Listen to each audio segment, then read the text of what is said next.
ओम परम तत्वाय नारायणाय गुरुभ्यो नमः।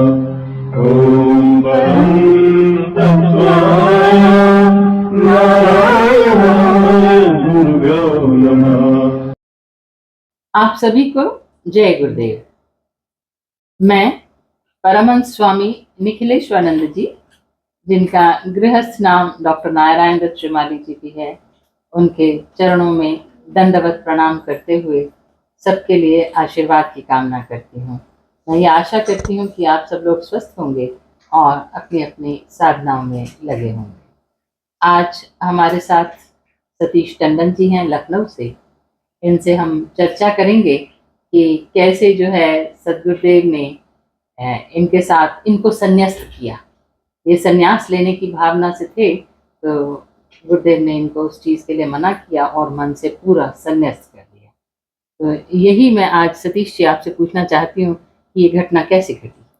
ये ऐसा था कि सन 87 में हम लोग रहते थे अलग, तो जो था एक कारखाने के अंदर, लखनऊ में ही है कारखाना, वहाँ पे हम अभिजीत मूर्त में अक्सर मार्केट से लौटते समय वहाँ रेस्ट बीच में रुकते थे।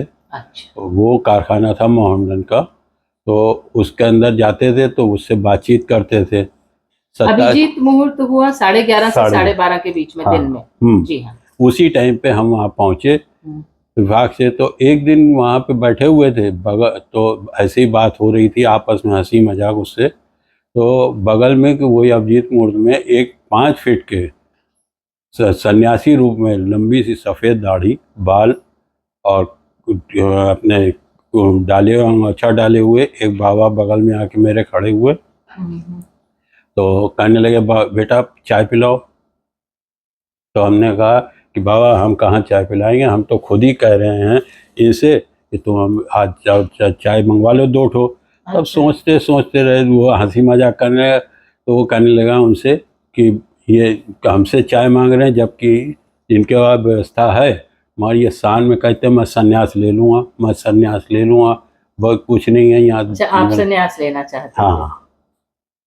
अब चाहे वो समाज के हिसाब से संन्यास लूँ या परिस्थिति के, दिमाग में मतलब ये था कि जो है वो संन्यास ले लेंगे। तो बगल में खड़े हुए बाबा बोले, कहने लगे, बेटा संन्यास जीवन बहुत कठिन है। तो मैंने कहा नहीं, ऐसे ही गर्दन हिलाई हमने, नहीं बाबा ले लेंगे संन्यास, यहाँ कुछ नहीं है। तो कहने लगे नहीं, बहुत कठिन मार्ग है वो संन्यास जीवन। तो वो बोला कि संन्यास संन्यास कह रही है, मानेंगे है नहीं है।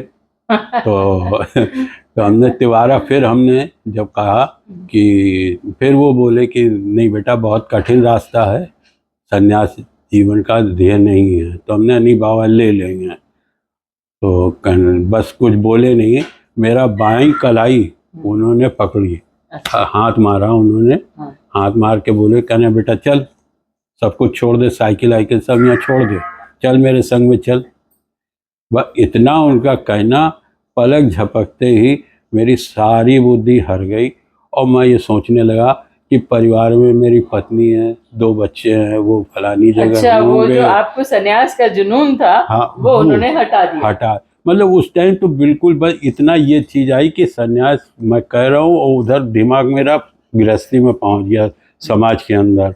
और जब मैंने नजर घुमाई तो वो चले गए।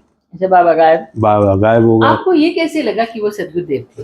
वो इसलिए लगा कि अब यह एहसास करता हूँ कि संन्यास में उन्होंने मुझको क्या समझाने की कोशिश करी कि संन्यास जीवन हम पहाड़ पे या जंगल में जाकर के रहने का संन्यास है, या मुझे इस समाज में रहते हुए मुझे संन्यास भाव से रहना, जीना है। जी हाँ, उन्होंने हमेशा यही बात कही। यही कई लोग कहते हैं गुरुजी मैं सब घर छोड़ना चाहता हूँ, अब मैं छोड़ने से कुछ नहीं होगा, ये तो कायरता है, पलायन है। तो उसमें जून जो खड़े हो ग्रस्त में, मैं उसके बावजूद भी अपनी थैली हीरे मोतियों से भरो, और वह है कि तुम्हारे हृदय में गुरु कैसे स्थापित हों। तो वो चीज जो है वो मेरे संग में अब बिल्कुल साक्षात है कि मुझे कोई, मतलब यह है कि उस समय भी आपके साथ सद्गुरुदेव थे। है ना। हाँ। ये बात अलग है कि हाँ। आपने विधिवत ब- दीक्षा जो है बहुत बाद में ली, लेकिन सदगुरुदेव आपके साथ बहुत हमारे पहले से हमारे थे। पास सन 85 के आसपास से ही मतलब ये है कि बड़ों के बीच में रहने में अब सोचता हूँ कि जो वो बात कहते थे हम्म। कि तुम जिद्दी हो, फलानी चीज़ है, दिमागी चीज़ है, तो वो अब समझ में आता है कि वो वाकई में थे। हमें समझाने की कोशिश में थे कि तुम जो मैं वाली चीज़ तुम्हारे दिमाग में घुसी हुई है वो चीज़ तुम्हारी वो तोड़नी जो है, है गुरुदेव ने जो है एक क्षण में ही समाप्त सब कर दी। चीज समाप्त वो कर समाप्त दी। कर दी और आज हम बिल्कुल प्रसन्न हैं, कहीं से कोई कमी गुरुदेव ने नहीं रखी। अब इस बीच में एक बार की बात है कि हम लोग घर में रह रहे थे, चार मम्मी पापा भी थे, पापा थे शायद, और हम लोग थे। तो ये आपके नवंबर में, अच्छा 14 नवंबर, 13, 21 नवंबर था, 21 नवंबर को हम लोग सो रहे थे। सुबह 4 बजे के वक्त जो था, हमारे कमरे का अंदर का जो रूम का दरवाज़ा है वो एकदम से भड़बड़ाया किसी ने। तो खिड़की से खोल करके देखा, पहले खिड़की नहीं खोली, कौन है करा, और उसके बाद में फिर सो लेट गए। लेटते ही फिर दोबारा फिर से कस के दरवाज़ा भड़बड़ाया किसी ने। तो हम कहने लगे कि भाई खोलना नहीं, ज़बरदस्ती ना खोलना, पहले देखो तो सही कौन है, एकाएक कैसे खोल दोगे। फिर खिड़की से देखा तो कुछ समझ में नहीं आया, अंधेरे होने के नाते। वह उसके बाद में दोबारा फिर क्या कहते, दरवाज़ा कस के अच्छा, तीसरी भड़बड़ा, बार फिर दरवाज़ा भड़बड़ाया, तब हमने खोला, मगर तब तक सब शांत था, अच्छा, कोई दिखा कोई नहीं दिखा वहाँ नहीं, पर। दर्शन नहीं हुए। मगर ये पूरा हो गया, वह ये था कि आ गए वो पूरी तौर से। ये बाद में इस चीज़ का एहसास कराया गया। नहीं तो ये कहाँ पर आए, आपके घर के बाहर का दरवाजा खटखटाया? अंदर का। अच्छा, मतलब अंदर तो वो आ ही चुके थे। आ चुके थे, आ चुके थे। मेन दरवाजा तो हमारा बंद था। अच्छा, मेन आपके हमारे रूम का खटखटाया? था, रूम का था जिसमें मैं सो रहा था, वही दरवाजा उन्होंने खटखटाया। तो गुरुदेव का ऐसे ये में क्या होता है कि उनको शायद कोई क्रिया करनी होगी, हाँ। तो वो सूक्ष्म रूप से आते हैं और दिख नहीं पाते हैं हम लोगों दिख नहीं को, पाते, लेकिन वो आते हैं। आपने दरवाजा खोला तो वो तो अंदर आ गए। उन्होंने जो क्रिया करनी थी वो कर ली, वो कर ली वो उन्होंने। तो शिष्यों को बताना जरूरी नहीं समझते हैं। उनको पता है कि जो इनके लिए ठीक है वो मुझे करना ही है। तो वो उस हिसाब से रहते थे। घर के ऊपर तो बराबर आते ही आते हैं, पूजन के टाइम पे भी और वैसे भी। आपको कैसे पता चलता है कि पूजन के समय पर गुरुदेव आए? मतलब अलग सा वातावरण मुझे बड़ा एहसास होता है, एकदम प्लीजेंट, बढ़िया सुंदर। हाँ, शांति हो गई। कभी मधुर वातावरण, दिन भर मधुर रहता है। कहीं कोई मतलब दिल में कोई बात बनी तो वो तुरंत पूरी मुझे नजर आती है कि हाँ लो फलाना आया, करके चला गया। तो मैं कहता हूँ वही है, वही करके गए। वही करके गए। कि हर क्षण हर मोमेंट पर मैं तुम्हारे साथ हूं, 24 घंटे। और कभी भी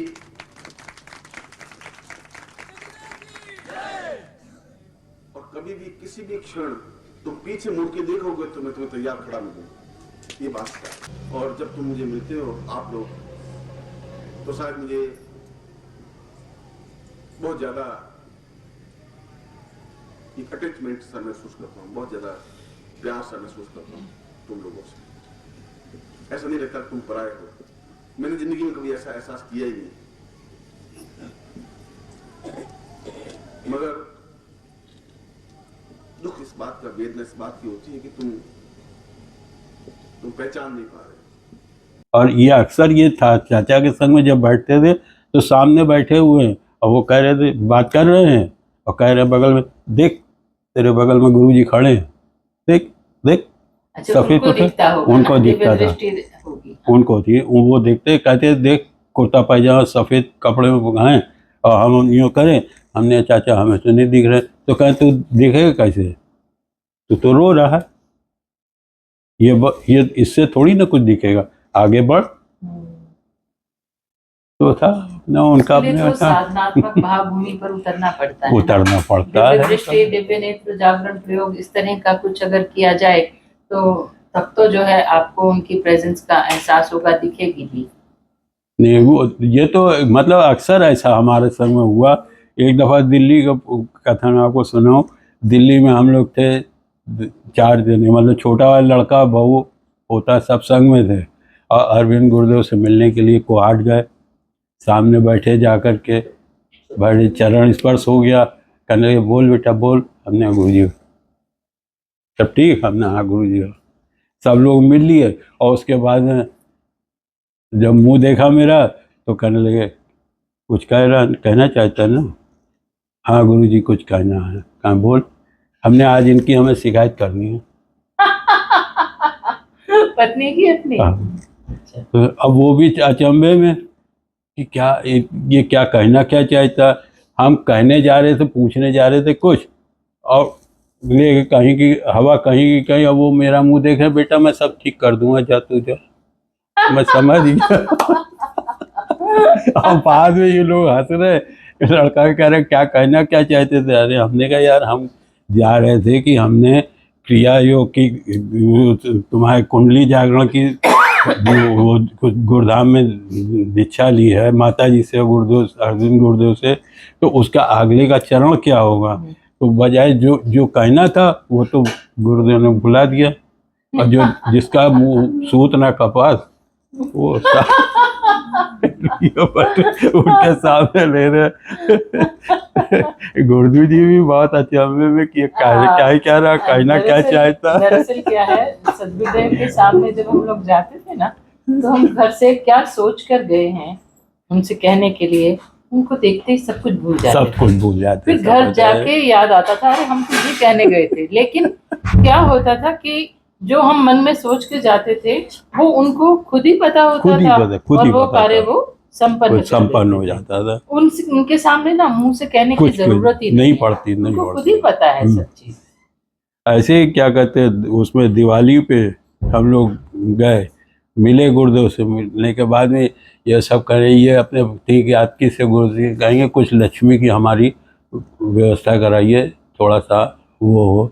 तो हमसे कहने लगे, हमने कहा चलो पहले देखो गुरु जी से कहना, जब पहले कहें तब देखना क्या होता है। गुरु जी के सामने गए, हाँ बेटा बोल। तो हमने कहा गुरु जी हमें भी चाहिए, फैला दी आपने। अच्छा। हमें भी चाहिए। हाँ। और पूरे हक से तो फैलाई हमें गुरुदेव। नहीं हक से नहीं, हमें भी कुछ दीजिए गुरुदेव। अच्छा। हाँ कुछ हमें दीजिए, लक्ष्मी नहीं। अच्छा। कुछ हमें भी दीजिए। उन्होंने जो था हृदय रक्त कण कण गुरुदेव गुरु स्थापन, और तुम्हें दें नहीं, हमने कहा अकेले नहीं, इनको भी दीजिए। 2 चरण, दोनों जने ले लो। अब वो लिया, अब बाहर आए तो सब रवि भाई पूछ रहे हैं, मिश्रा जी वो अपने पूर्णानंद भैया भी पूछ रहे हैं क्या मिला। हमने अरे बहुत कुछ दे दिया यार गुरुदेव ने।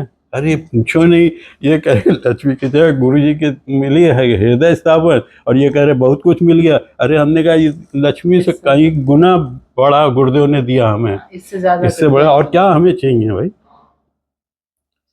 कण कण में है। और मैं उस गुरुत्व स्थापन हृदयस्थ गुरुत्व स्थापन प्रयोग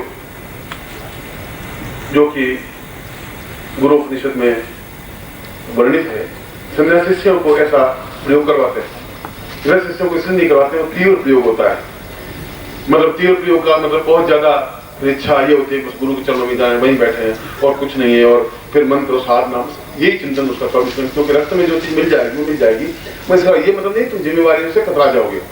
जिम्मेवारियों से करते हुए भी बिल्कुल आप उसी खुमारी में, जिसको कबीर ने कहा है कि अपने आप में अलग सी गुरु खुमारी है, जहाँ बिल्कुल पता ही नहीं पड़ता कि जीवन कितने आनंद में व्यतीत हो रहा है, ऐसा जीवन अपने आप में पूर्णता के साथ में व्यतीत हो, उसके लिए उन संन्यास शिष्यों को उस प्रकार की दीक्षा दी जाती है। सब बहुत भैया मैं चाहती हूँ कि ऐसे ही आप लोगों के जीवन में जो है गुरुदेव की कृपा बनी रहे, सद्गुरुदेव का आशीर्वाद बना रहे। आपको बहुत बहुत धन्यवाद। इसके साथ ही हम आज आपको विदा लेते हैं सभी को। जय गुरुदेव, जय गुरुदेव।